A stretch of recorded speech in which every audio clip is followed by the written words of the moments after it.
Laman, Arturo. Pasensya na po kayo Kailangan ko na po talagang sabihin Sa akin unang tumawag si Nita nung nalaman ko lahat, I just had to tell Kuya. Hindi mo dapat tinago sa akin mga bagay nito. Pero naiintindihan kita. Mira, kung iniisip mo si Danica, huwag mo na siya intindihin. Wala na siya sa buhay ko. Wala na siya sa buhay natin. Daddy, magkakaanak din po kayo ni Tita Danica, di ba? Paano na yung magiging baby niyo? Teka, ano to?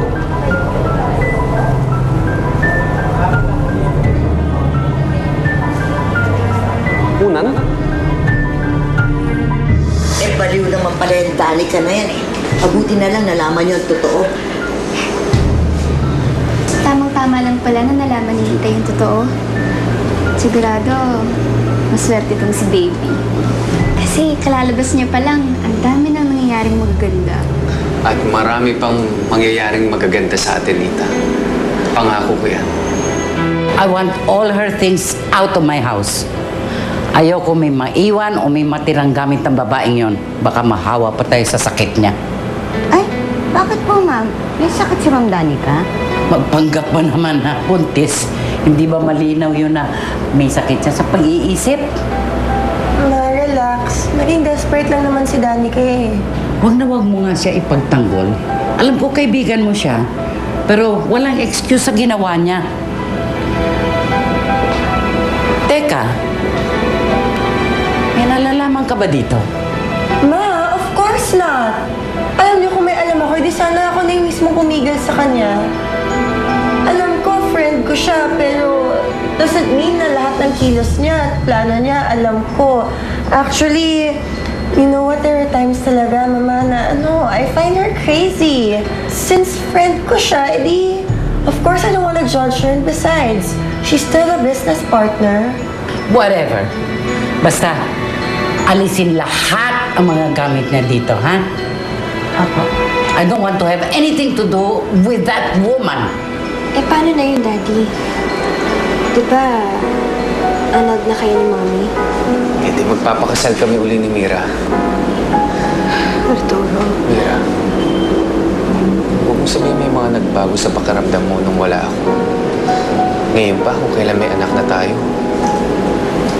Hindi, Arturo. Ayoko lang magpadalos-dalos. Ang dami na rin kasi nangyari nitong huling taon Hindi ko nga alam kung paano ko nakayanan lahat yun. Alam mo, Arturo, masaya ako na nandito ka.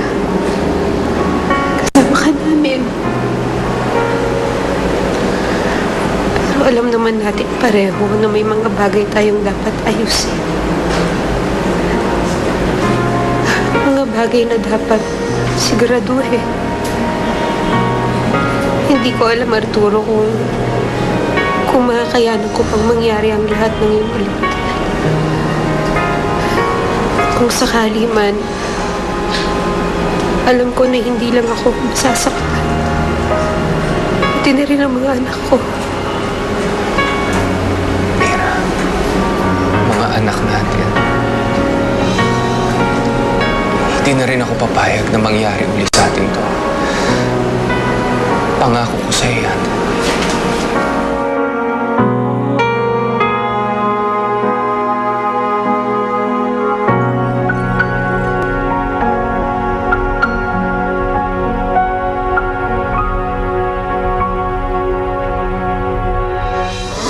Kayo lang ang pamilya dito, Nita. Hindi ako. Sampid lang ako. Tunay kang anak ni Mommy. Tapos si Baby Angelo. Tunay na anak ni na Mommy at Daddy. Ako. Can someone tell me kung nasan si Arturo? Ang totoo po niyan, nanganak na po si Ate Mira. Kaya hindi po siya maiwan ni Kuya. Gusto ko makita si Mira at ang apo ko, iuwi ko sila ngayon. Mama, kaya niyo ba kaming tanggapin? Kapag umuwi ako, dala namin ang lahat ng anak namin. Kaya niyo ba kaming tanggapin lahat?